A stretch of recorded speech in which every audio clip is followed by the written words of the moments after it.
kuburonkera umwanya sivyo byiza. None kurera niki? Kurera bisigura gutanga ivyo gutunga umwana, bimwe twavuga kumugaburira, mugabo ibi inye suburezi bwuzuye, kongerako kwigisha. Mbega wewe kundwi umwana umwigisha iki? Umwana arashobora gushika muri condition afashwa na ca kintu wamubwiye. Mwigishe rero gira programme n'abana omwe inisomene mwiga ikintu kimwe. Fuma mwigisha gukata igitunguru, mwigisha kandi kantu, mwigane.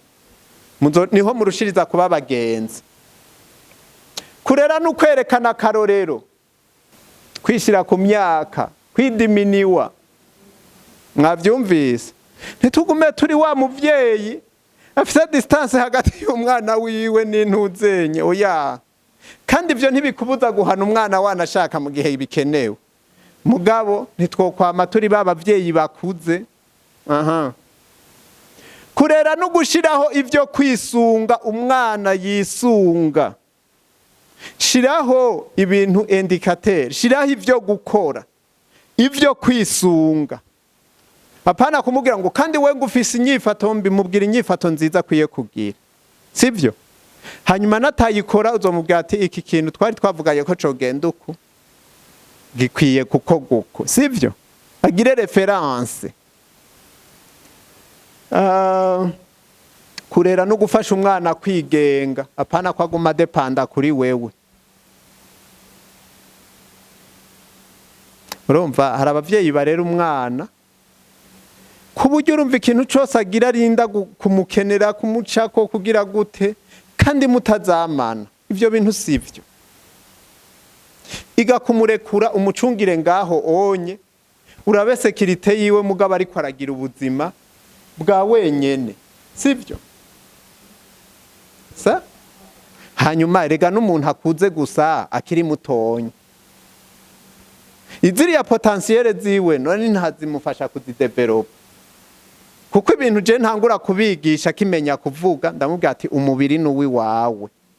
Kirazira ko hari umuntu aza kugusoma canke kugira ibintu mu macanke agire gute utabishaka. Kubera iki? Kubera iyo hanze bahuriraho n'abandi bantu nabo barerewe ahandi n'ibiki vyose, udashobora kuguma ukontorora vyose. Ilifo yuko atangura kuprena responsabilité y'umubiri wiwe hakiri kare. Sivyo? Hamwe ati umubiri n'uwi wanje ntegerezwa kuwuzigama, kuwambi kuraba ibiwujako vyose, kuraba ivyo ku buryo amenya ati ndi responsable, nta upfa kuza ngo aca nshira ku rutugu, ngo aca nsoma, ngo ace agira ibikibiriya byose. No, foko haba konsante. Sivyo? Aho onye biba bigoye ko aca hitanwa n'icari cyo cyose. Mugabo mumenyere ko ategerezwa kuguma depanda kuri wewe kandi utahaguma. Mwumva ari ivyo. Mwigishe kuvuga no, azobwira n'umubona ati no. Sivyo? Azobwira n'abandi bo ati no, ico onye je sindakigira. Mugabo utabimubwiye wumva yobiye. Sa?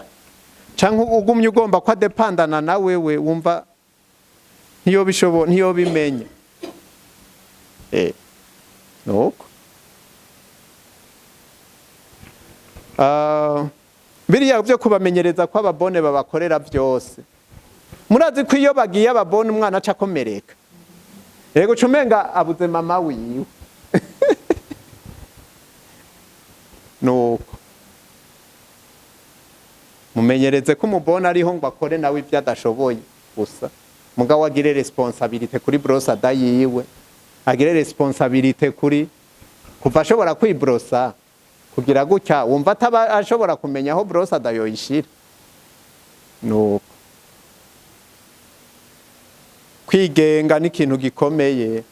Nico gituma niyo yaja no kubaka ntuzoguma ushaka yuko aguma depanda kuri wewe. None ngo nturataha kandi ari umugabo. ngo izi saha ngo mbe wafunguye, afise umugore deje.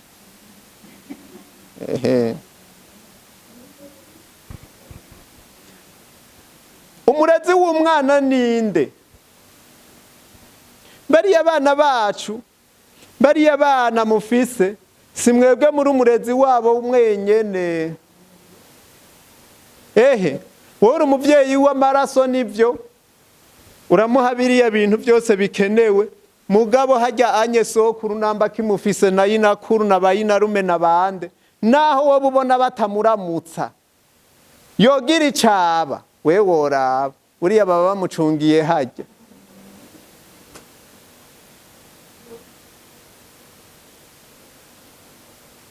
Ababanyi,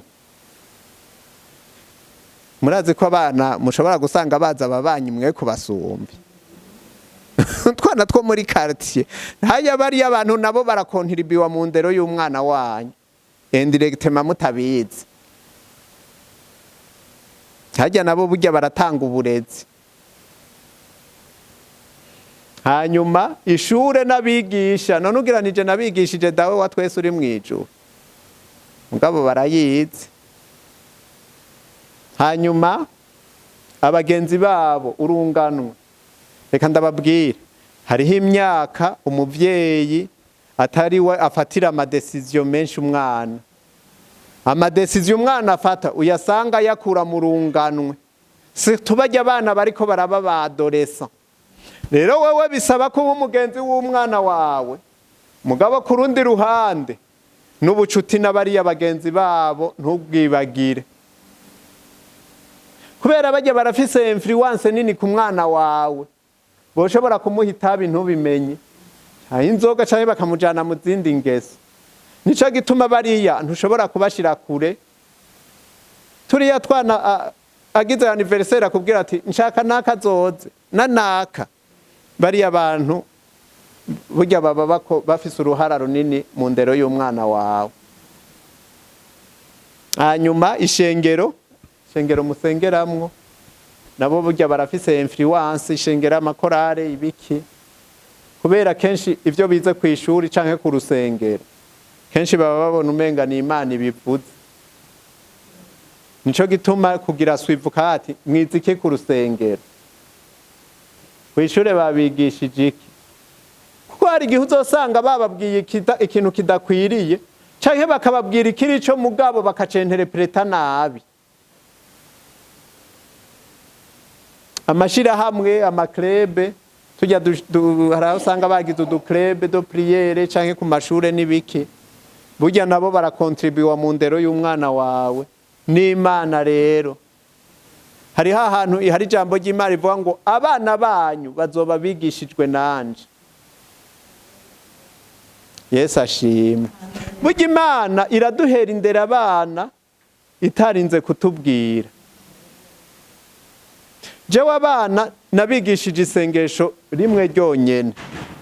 Nababwiye nti bana mugiye kuryama canke muvyutse canke mubona muri mwenyene, urashobora kuja mu cumba ukacupfukama ukabwira Yesu ngo Yesu urazi kuri inshuti yanje unganirize, amen.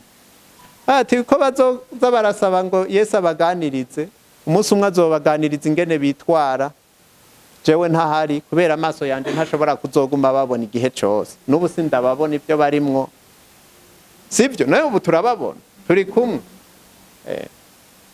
Rero hariho ntitwoguma twikoreye umutwaro wose, kandi Imana ariyo yabaduhaye, nayo bugiraza indero bakeneye. Ntidushobora kuba baresefere ngo tuba neglige, turakora ivyo tubwirizwa, mugabo uruhara rw'Imana mu ndero y'abana bacu ntirukwiye kuvugwa inyuma, kuko Imana niyo izogarura ivyiyumviro vyiwe yagomba gukora ikintu kibi.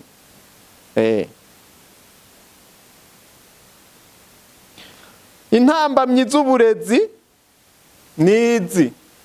Icambere nk'abamama nka mwebwe, intambamyi ya mbere ikomeye mushobora kugira n'ubwoba. La peur. Ubwoba bw'iki? Ubwoba bw'irungu canke bwo kumva umuryango umenga nturi hafi yanyu mwawutakaje,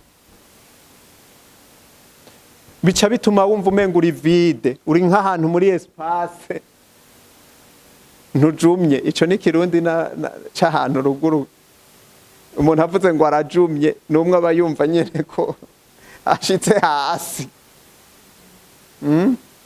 Aho ca wumva umenga urireje, uri nk'urupapuro urahwahutse kubera ubwoba. Muze mwumve, iyo ufise ubwoba niyo ufise ikintu kikwefreye wumva umenga ufise tendance yo kuba umuntu arireje. Rero iyi légèreté ishobora kuca yinjiramwo mu kungena utanga indero y'umwana, nawe ugasanga urireje kubera uvyiyumvamwo. Gutinya kwibagirwa, kwirengagizwa canke gutakaza umuryango, abagenzi n'ikibano. Ubwoba bugira kabiri ni ubwoba bujanye n'umutekano muke kubijanye n'ubutunzi. Hariho ukuntu sosiyete yacu ibimeze, ubumenga ubutunzi bwari ubw'umugabo, sinzi ko murabibona, biratuma haba destability. Kandi ivyo rero ndabonamwo n'abantu namwebwe bakuze ngaha anye, kame miri nofupa kudestabiliza bakazana, sivyo? Ndabibasavye. Reka ndababwira, ku bana bacu wamumenga wo mwinjirira mu buzima kubera musangiye amaraso, iryo ari yesange ntiyigera ivaho. Ubwoba bwo kwankwa n'abantu canke gutegwa isoni, mu mico kama imwe imwe abapfakazi haragihe babonwa nkuko umenga baratera ibibazo, canke ko bashobora gutera ingorane, ugasanga bariko barabadiskrimina. Ni mu mico imwe imwe apana y'u Burundi. Canke ugasanga communication irabagora kubera kenshi na kenshi naho bo kwiganirira n'ubundi mugabo bari mu vy'amaproje canke iki, ucumenga agomba atware wa mugabo w'abandi, kuko umenga umugabo n'ikintu batereka ngaho onye, hanyuma umuntu akaza kanura. Marumva ivyo ni ibintu bibaho no mu mico yacu, ndazi birahari.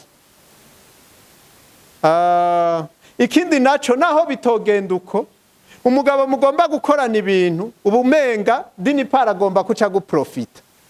Birabaho no ku kazi, ugaca usanga uri kugera rero ingorane ziri double bivanye n'iyo stati.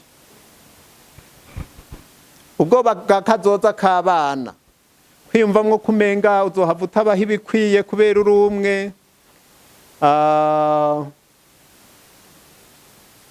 kamenga abana ntuzobashikana kuri destine boshitse ko iyaba mwari babiri, naho ntumenye yuko nawe wiyuriko abavyeyi batayigizemwo uruhara 100%, sivyo? Ko ndazi muri mwebwe hariho n'aba abavyeyi batangarira par rapport yuko yarakwiteza akabona wabaye uwundi muntu. Rero notre destine naje ntayo nzi wanashaka mbe ndareka iyo umwana wanje, mwibaza ngo iyo nzogera ndahazi sa none twe kubera iki dufise ubwoba bw'iyo abana bacu bazoshika, natwe niyo tuzoshika tutahametriza, tutahakontorora, bazoshikayo.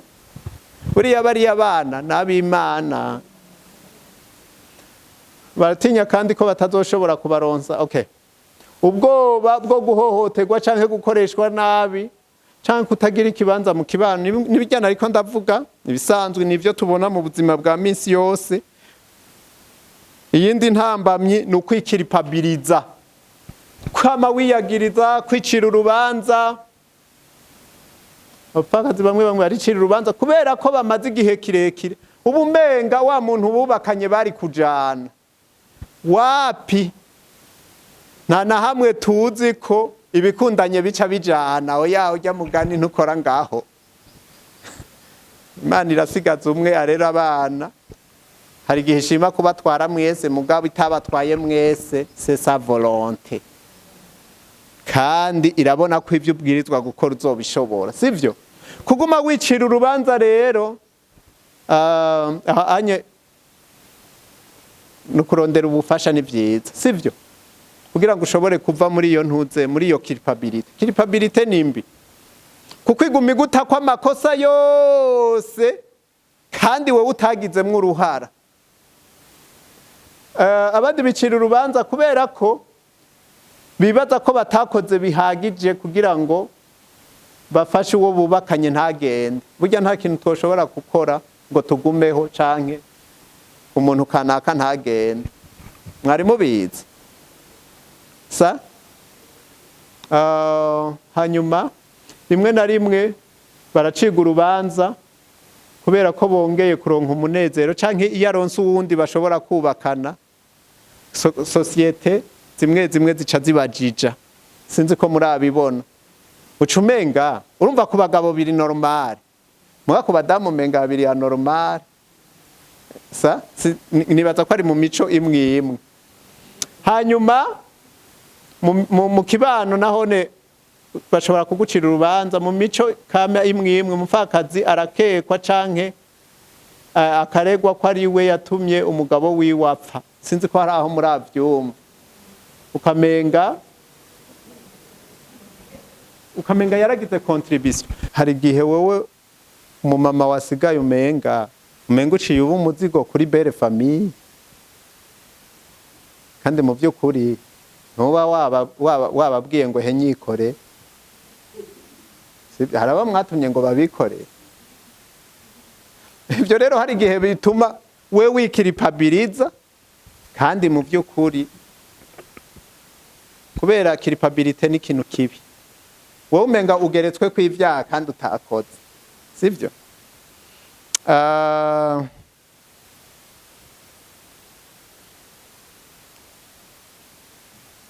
hari igihe mwicira urubanza kubijanye no kurera abana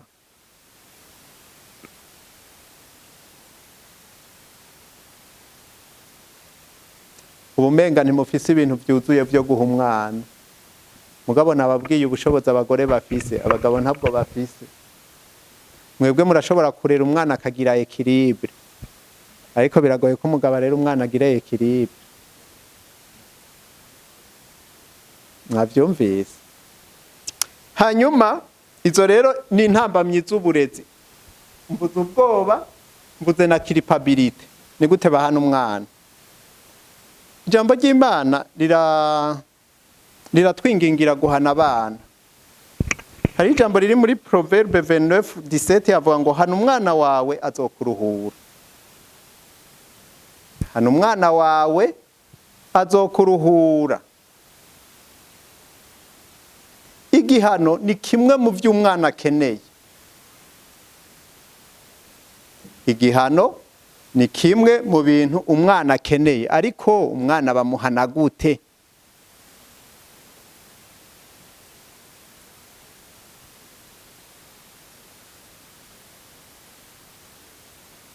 mu by'ukuri ibihano tubitanga nk'impanuro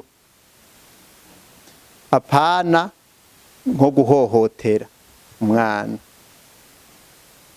nico gituma tuvuga ibihano bibi n'ibihano vyiza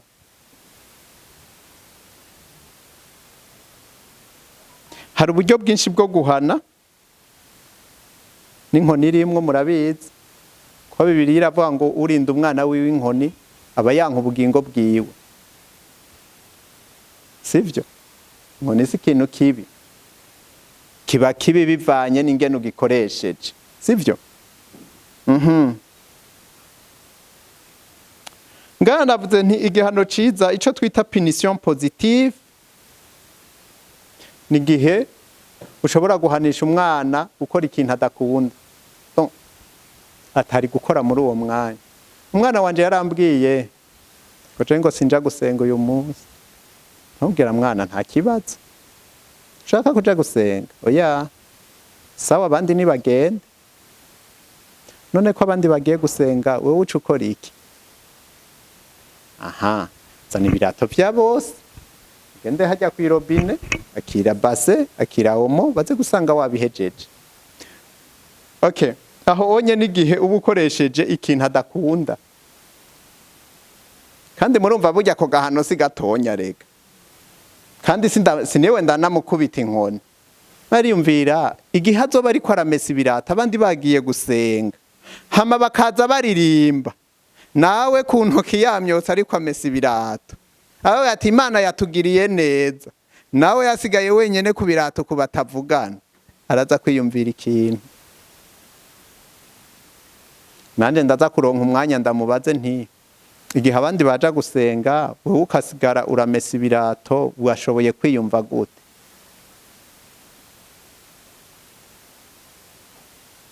Hanyuma hari n'igihe aba yasivye gusenga kubera ikintu camubaye ko wowe utazi. Kubimenya navyo ni vyiza, canke kuja kwishuri kumwe nabibabwire. Hanyuma ico twita punition negative nayo nirashoboka, irakoreshwa, ni gihe umwana umwaka ica akunda. Aha, ntiwakoze deyade basema Kenya ndetse yani muzosubira kuyiraba kundwiza. Arayikunda cyane ku buryo atazosubira kureka gukora deyade. Igihano gikwiriye gitegerezwa guhura n'imyaka y'umwana kandi kigahura n'ikosa yakoze, sivyo? Kigahura n'ikosa yakoze. None umwana yatakaje ikaramu ukaca umuboha, ukerega umuboshe, ibyo bintu birakwiranye. Kandi nawe uzi ko wataye ikaramu,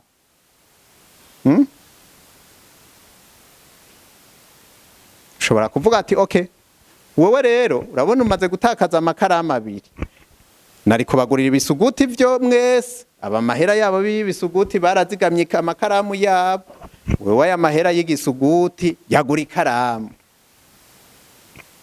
Hanyuma azome ati kumbe rero mba ntakaje mu by'iwanje, sivyo? Abandi nibagiye ibisuguti abona, kandi amahera yiwe y'igisuguti yari yasohotse, mugabo yatakaje ikaramu, aguze ikaramu, barashobora kumuha ko mugabo atoguma yibaza ati ya kuza ndahabwa ko, sivyo? Erega abana bariyumvira. Igihano gituma umwana aroranirwa no kumva ko ari mu mutekano, kuko yumva ko ijisho ry'umwana ry'umuvyeyi riri kuriwe. Ega hajya umwana aguma akora amakosa, ntumuhamagare, ntumuhane, acabona kumenga ntumwitayeho. Nyahandi aravuga ati ibi nkabikora mama arankubita. Pour dire ari atashe na mama. Mugabo uri umuresefere udashobora kumuhana, ntiwumva ko muba muri ko muraba detashe progressivement, ucumenga ivyo akora ntibikuraba.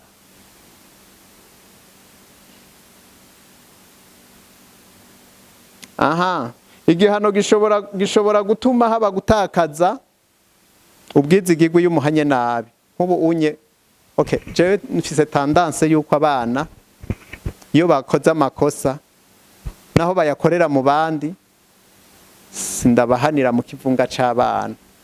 Oya, ndamutwara mu nzi wacu, hanyuma nkugara umuryango, mbwa uri umwana wanje, wakoze ibi n'ibi n'ibi, narabikubujije, wari gukora ibi n'ibi n'ibi, tega rero ku maguru. None inkoni gahembwe zo ku maguru zokwica umwana. Guhana nabi nukugira iki? Nugufata umwana uje n'amashavu yawe ukamukubita, ntayibuka ivyo yakoze, ukaca ugenda, azobona kuri kuramuhohotera. Canke uramukubitiye ikosa muga ntumubwiye ikindi yari gukora, casigarana ego ca kindi ntacakoze, mugabo none akora iki? Kirazira kumusigara vide. Uburyo butanu bwo kurera tudakwiye gukoresha mu guhana umwana. Icambere, kwa mukoresha ibihano bisinzikaza umubiri, ukamumukubita iminsi yose wumva bicamwe, aragera igihe akakubwira ati inkoni ishikira igufa ntishikira ingeso. Ica kabiri kidakwiye kuba arico twama dukoresha, nukugenda uravuga umwana wawe ko adashoboka, kurya nawe bakuvuze ubabara burya nakana iyo ugenda urakavuga ngo mu bandi bana canke hehe ne mwumva ari byo kwararaza umwana wawe amaraso yawe mwumva ari byiza oya canke kumukura ku rukundo hamwe wirotira wese hariho abavyeyi babikoresha muga n'igihano kibi kuko wowe ushobora kurumukurako nawe akaca rugukurako uzosubira kumugarura gute mwumva bishoboka canke gutegeka umwana ko yiyemeza ikintu ilfo ko umwana ashobora kwiyemeza ikintu kivuye mu mutima wiwe pana kuvuga ngo yiyemeze yuko ni wasubira gukora iki kintu nzokuboha akaca yamagendana n'uwo mugozi yagiye hose wapi hanyuma hari abakoresha ibihano mu kugenzura umwana bakoresheje ingene umwana yokwiyumva mw'isoni canke yikiripabiliza kera abavyeyi bashaka ko umwana yambara impuzu ndende baca bamubwira ngo afise utuguru nk'utwe akanyamanza akaca kure yanka amaguru yiwe ku buryo yambara ibivutano bigera hariya anye ngo afise amaguru nk'ay'inyamanza umva kazoca abaho ubuzima bwose yanka umubiri wiwe kubera byavuye kuri education abavyeyi bakoze bene ubwo buryo si bwiza mwe mwumva kurema kubera ivyo onye n'umuvyeyi wobirema hamwe umwana wawe azokwamazi atari imana imubohoye ko afise amatwi mabi canke amaboko mabi n'ibindi vyinshi rero sivyo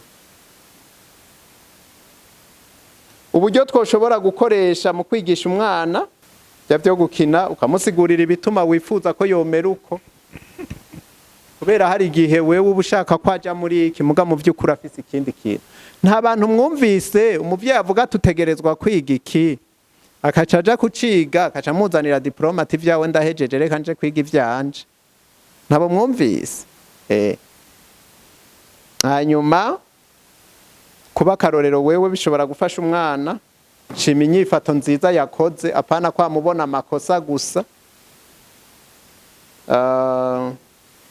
gukoresha uturusho motivation iyo yakoze neza yatakoze neza gutyo kumwereka ibidakogwa